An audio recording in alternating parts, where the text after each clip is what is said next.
কাঁচা আমের এই আচারটা বানালে কিন্তু 7 দিনের মধ্যে পুরোটাই শেষ হয়ে যাবে, খেতে এতটাই ভালো লাগে।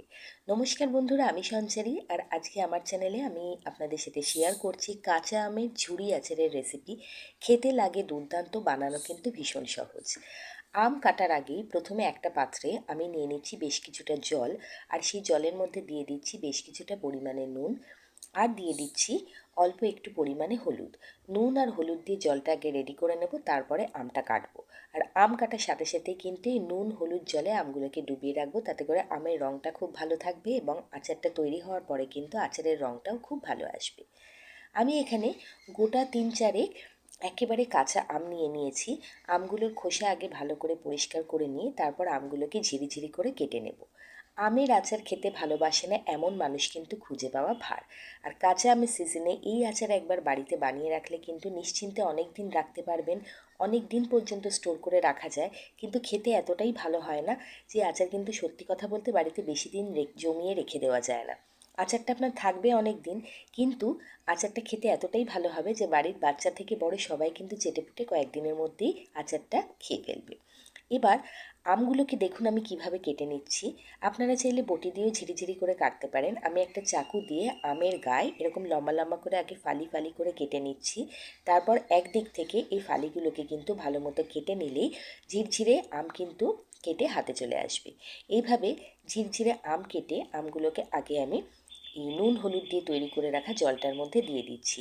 এইভাবে আমটা কাটলে আমার মনে হয় আম কাটাটা খুব তাড়াতাড়ি হয়ে যায়, সহজ হয়ে যায়। আমি সেই জন্য এইভাবে কাটছি। আপনারা যদি এইভাবে চাকু দিয়ে কাটতে অভ্যস্ত না হন, আপনারা তাহলে বটিতেও কাটতে পারেন, বা আমের সাইড থেকে আমের চাকলাগুলো কেটে নিয়ে তারপরে চপার বোর্ডের ওপর রেখেও কিন্তু ঝিরিঝিরি করে কেটে নিতে পারেন। এইভাবে আম কেটে আমের ঝুরি আচার বানালে খেতে খুব ভালো লাগে। আর এই আমের ঝুরি আচার বানানোর পদ্ধতিটা কিন্তু একটু আলাদা, তাতে আচারটা তৈরি হয়ে যাওয়ার পরে আমের ঝুরিগুলো কিন্তু খুব পরিষ্কার বোঝা যায়, আর খাওয়ার সময় মুখে বাঁধে, খেতে খুব ভালো লাগে। সব কটা আমকে কিন্তু এই সেম পদ্ধতিতে কেটে নিয়ে আমি জলের মধ্যে প্রথমে ভিজিয়ে দিলাম। এখানে আপনাদেরকে একটা কথা বলে রাখি, এটা যদি ইনস্ট্যান্ট বানিয়ে খাওয়ার জন্য তৈরি করছেন তাহলে কিন্তু আমটাকে পরে আলাদা করে জল থেকে তুলে শুকানো সেরকম প্রয়োজন পড়বে না। আর যদি বছর ভরের জন্য সংরক্ষণ করতে চান তাহলে জল থেকে আমগুলোকে তুলে নিয়ে একটা পরিষ্কার কাপড়ের উপর রেখে ভালো করে আমের গা থেকে জলটাকে শুকিয়ে নিয়ে তবেই আচার তৈরিটা করবেন, তাতে আমের আচারটা দীর্ঘদিন পর্যন্ত ভালো থাকবে। আমি আমগুলোকে এইভাবে জলের মধ্যে রেখে দিয়েছিলাম 5 থেকে 10 মিনিটের জন্য। তারপরে তুলে একটা টাওয়েলের ওপরে বিছিয়ে দিচ্ছি।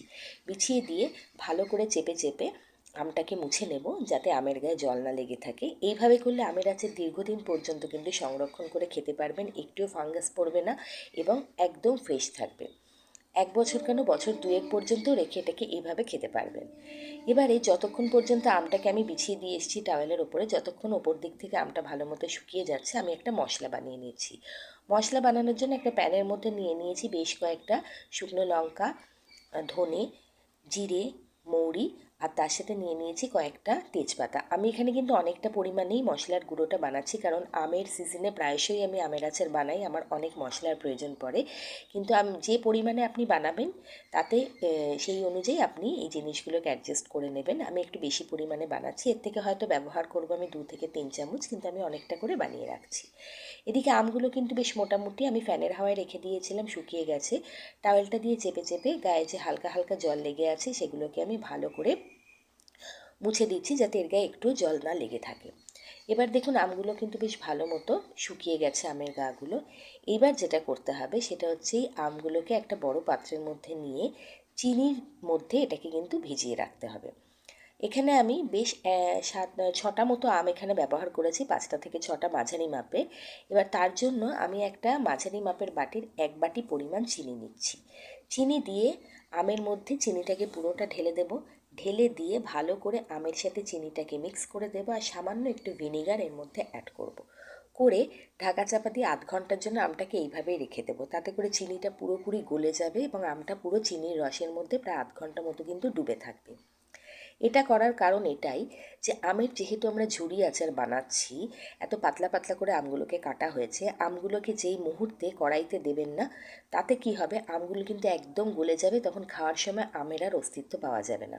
কিন্তু চিনির মধ্যে এইভাবে ভিজিয়ে রাখলে কিন্তু আমকে যতক্ষণই আপনি কড়াইতে দিয়ে আচার বানানোর সময় সিদ্ধ করুন না কেন, আমের ঝুড়িগুলো কিন্তু ইনট্যাক্ট থাকবে, ট্রান্সপারেন্ট হয়ে যাবে, কিন্তু আম কিন্তু প্রত্যেকটা আলাদা আলাদা করে চোখে পড়বে। এই ট্রিকটা কিন্তু অবশ্যই ফলো করবেন।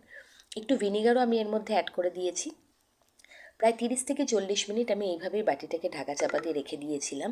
এবার আপনাদেরকে একটা জিনিস দেখাচ্ছি, দেখুন চিনি পুরো জল ছেড়ে দিয়েছে, পুরো জলের মধ্যে, চিনির জলের মধ্যে কিন্তু আমগুলো ডুবে রয়েছে।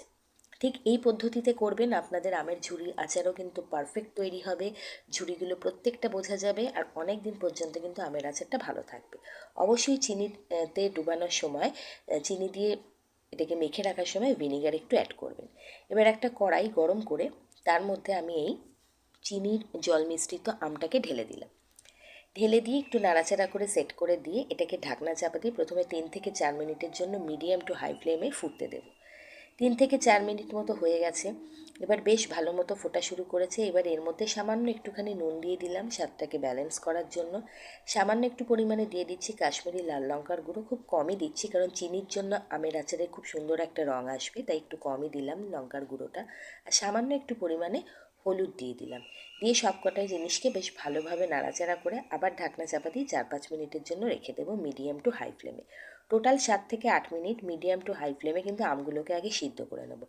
এই সময় আম সিদ্ধ করলেও দেখবেন আম নরম, যতই নরম হয়ে যাক আম কিন্তু গলে যাবে না, কারণ এটা প্রথমে আধ ঘন্টার বেশি চিনির মধ্যে ডুবানো ছিল। এবার টোটাল 7 থেকে 8 মিনিট হয়ে গেছে, দেখুন আমের আচারের রং আসা কিন্তু শুরু হয়ে গেছে, চিনি গলে গেছে, চিনি গলছে, চিনি ক্যারামেলাইজ করছে, আর তার সাথে সাথে রংটাও পরিবর্তন করছে। এবার কিন্তু আর সেভাবে ঢাকনা চাপা না দিলেও হবে। আর দেখুন আমের লাচ্ছাগুলো প্রত্যেকটা বোঝা যাচ্ছে এবং আম কিন্তু ট্রান্সপারেন্ট হওয়া শুরু হয়ে গেছে। এইবারে এটাকে কিন্তু আর ঢাকনা চাপা দেওয়ার দরকার নেই, এটাকে একটুখানি জ্বালিয়ে নিয়ে যতক্ষণ না এটা গাঢ় হবে ততক্ষণ এটাকে জ্বালাতে হবে। জ্বালাতে জ্বালাতে আচারটা বেশ গাঢ় হয়ে এসছে। আমি 2 থেকে 3 চামচ ভরে আচারের মশলাটা দিয়ে দিলাম, দিয়ে ভালোভাবে নাড়াচাড়া করে দিচ্ছি। এবার যখন দেখবেন যে এটা সাইড থেকে অল্প অল্প প্যানটা ছাড়তে শুরু করছে, অথচ এর মধ্যে ময়েশ্চার রয়েছে, একটু জল জল ভাব রয়েছে, তখনই কিন্তু গ্যাসের ফ্লেমটা বন্ধ করে দেবেন, কারণ শুকিয়ে যাওয়ার পর চিনি একদম টাইট হয়ে আচারটাকে কিন্তু আঠা আঠা করে দেবে। এখন দেখুন বেশ কিন্তু অল্প অল্প একটু রস রস দেখা যাচ্ছে, কিন্তু খুব বেশি রসও নেই। আর এখন দেখুন স্প্যাচুলা দিয়ে নাড়লে আচার কিন্তু প্যান থেকে ছেড়ে যাচ্ছে। এই অবস্থায় গ্যাসের ফ্লেমটাকে আমি বন্ধ করে দিচ্ছি। টোটাল 10 থেকে 12 মিনিটের মধ্যে আপনার আমের আচার কিন্তু তৈরি হয়ে যাবে। একটু ঠান্ডা করে নিই, তারপর আপনাদেরকে সার্ভ করে দেখাচ্ছি। দেখুন সার্ভ করার সময় প্রত্যেকটা লাচ্ছা কিন্তু বোঝা যাচ্ছে, আমের প্রত্যেকটা আলাদা আলাদা করে বোঝা যাচ্ছে, নরম হয়ে গেছে কিন্তু একদম কিন্তু গলে যায়নি। এই পদ্ধতিতে তৈরি করুন, যেরকম আমি দেখালাম পারফেক্ট আমের ঝুড়ি আচার আপনি বাড়িতে বানিয়ে ফেলতে পারবেন, যেটা বহু দিন পর্যন্ত রেখে খেতে পারবেন। ভালো লাগলে অবশ্যই চ্যানেলটাকে সাবস্ক্রাইব করে শেয়ার করে দেবেন।